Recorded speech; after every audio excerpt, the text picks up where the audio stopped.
Imagine spending 30 years aggressively paying off your mortgage early, only to realize that decision quietly cost you hundreds of thousands of dollars. Not because paying off debt is bad, but because your house was never the best place for your extra money. This is one of the biggest financial mistakes middle-class Americans proudly make. Every month, millions of people throw extra cash at their mortgage thinking, I'm being responsible, I'm becoming debt-free, I'm securing my future. But wealthy people often do the exact opposite. In fact, many millionaires intentionally keep low-interest mortgages for decades, not because they're broke, because they understand something most people never learn. The goal is not to eliminate cheap debt. The goal is to maximize wealth. And once you see the math behind mortgages, investing, inflation, and opportunity cost, you may never rush to pay off your house again. Owning your home outright feels emotional. No payments, no bank, no debt hanging over your head. For many Americans, a paid-off house represents safety, and psychologically, that makes sense. Debt creates stress, especially after years of monthly payments.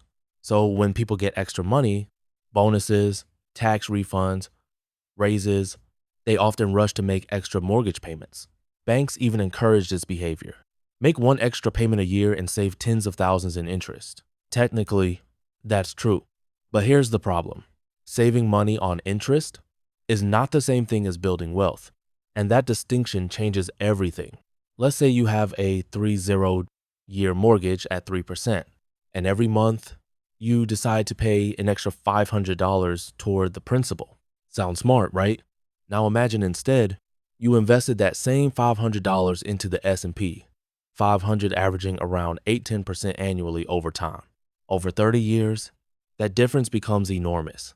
That extra mortgage payment might save you around $80,000, $100,000 in interest.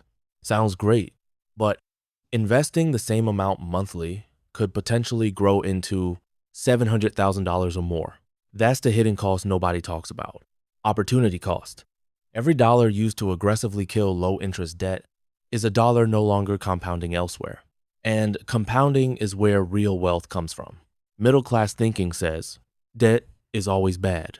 Wealthy thinking says, what is the cost of the debt compared to the return I can earn elsewhere? That's a completely different mindset. If someone has a 2.9% mortgage, but their investments are earning 8%, they're mathematically better off investing instead of paying off the house early. Because the spread matters. This is why many wealthy people keep mortgages even when they could easily pay them off tomorrow. Their money works harder invested. And there's another factor most people ignore. Inflation. Inflation quietly changes the value of debt over time. Let's say your mortgage payment is $2,000 per month.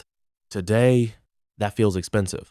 But 15 years from now, because of inflation, $2,000 may feel dramatically smaller relative to income and prices. Meanwhile, your house payment stays mostly fixed. This means inflation slowly makes old debt cheaper. In other words, you're repaying the bank with future dollars worth less than today's dollars. That's powerful, especially when your mortgage rate is lower than inflation itself. In those situations, the bank is effectively losing purchasing power over time, and you benefit.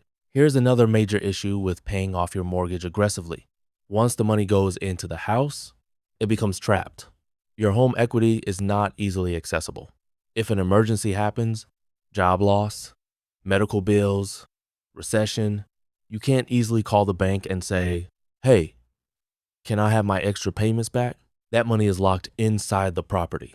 But investments, cash savings, brokerage accounts, those remain liquid, accessible, flexible. And flexibility matters during economic uncertainty. A paid-off house doesn't buy groceries. Liquidity keeps people financially alive. Now, this doesn't mean paying off your mortgage early is always wrong. There are situations where it absolutely makes sense. For example, if your mortgage interest rate is very high, if you struggle with investing discipline, if debt causes severe emotional stress, if retirement is close and security matters more than growth, personal finance is partly math and partly psychology. Some people genuinely sleep better without debt. That matters too. But financially speaking, low-interest mortgage debt is often one of the cheapest money Americans will ever borrow, especially compared to credit cards, car loans, personal loans, which is why wealthy investors prioritize eliminating high-interest debt first while allowing cheap debt to exist strategically. The biggest misunderstanding in personal finance is this. People think being debt-free automatically means being wealthy. It doesn't. You can own a house outright and still have no investments, no cash flow, and no financial freedom. Wealth is not about owning things free and clear. Wealth is about owning income-producing assets. Assets that grow, assets that compound, assets that pay you. That's what creates freedom. And if your extra mortgage payments are preventing you from investing consistently, you may be sacrificing long-term wealth for short-term emotional comfort. So, should you pay extra on your mortgage? Maybe, but before you do, ask yourself one question. Is this decision maximizing my peace of mind or maximizing my wealth? Because those are not always the same thing. The middle class is often trained to fear all debt equally, but wealthy people understand something different. Cheap debt can be a tool, and the real financial game is not about eliminating every payment. It's about making your money work harder than your liabilities grow.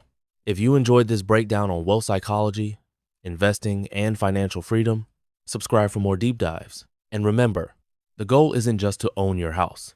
The goal is to own your future.